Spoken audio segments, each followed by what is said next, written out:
This is a talented Arkansas team. Despite what we saw against Louisiana Monroe last week, this is a team that can score on people. I don't know if they'll score enough, but they will score on Alabama. They're going to need turnovers. They're going to need mistakes by Alabama to win this game.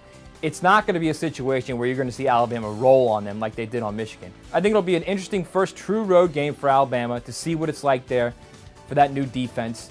And I really believe that if Arkansas plays mistake-free, you get a couple turnovers, they could be in that game in the fourth quarter. You got embarrassed last week. Most teams usually come back and play hard after losing an embarrassing game like that, and I think they will. I think they'll come back and play hard. It's good to finally see Florida versus Tennessee back on the SEC radar. It's been a while. It's been a while since the Vols and the Gators have played an important game in the SEC East Division, and here we are right now, week 3, and suddenly the Vols and the Gators have joined South Carolina and Georgia as legitimate threats to win the East Division. And I really believe this will be kind of a shaken out game. I think if you look at the Tennessee team, you look offensively, they just look terrific the first 2 weeks of the season. Defensively, they're there. They're looking all right. You look at Florida, it's kind of opposite. Defense, terrific. Offense, they're kind of finding their way a little bit still. And I think this game, usually what happens in most big SEC games, it comes down to who makes the least amount of mistakes. Tennessee's at home. They're going to be playing in front of a fired up, raucous crowd there. They haven't beaten Florida in, I don't know, 5 decades. So they're going to be ready for this game. And I think if you're looking at Florida, you got a little battle tested last week in College Station. You're not going to get many more road situations where it's that crazy. It's going to be a fun game there in Knoxville.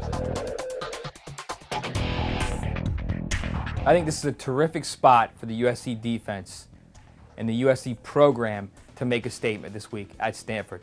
Stanford has been a team that has had USC's number of late. Stanford has been a team that has been physically beating up USC of late. They need to go into the farm and not only clearly show they are the Pac-12's elite team, but they need to show Stanford that they can be just as physical as the Cardinal. And I think Stanford struggled initially week 1 against San Jose State. We all had a lot of questions. Then they come on week 2 and they just destroyed a Duke team that is probably David Cutcliffe's best team at Duke. Probably his best chance at going to a bowl game. I think that was an important win for Stanford. I think it was a big confidence builder for Stanford quarterback Josh Nunez. And this is an opportunity now for Stanford to say, you know what, we know how to beat you, USC. We know what it takes, and here we come. I think if you're Michigan State, you've beaten Boise State, you've beaten Central Michigan, I don't think you've played a physical team yet, an in-the-trenches team that can get after it on both sides and kind of line up and trade punches like Notre Dame can. It's an important game for Michigan State, and it's an important game for the Big Ten. This is a situation where Michigan State now certainly looks like the elite of the Big Ten. And I think Notre Dame right now, starting off 2-0, they're feeling good about themselves now for the first time in a while.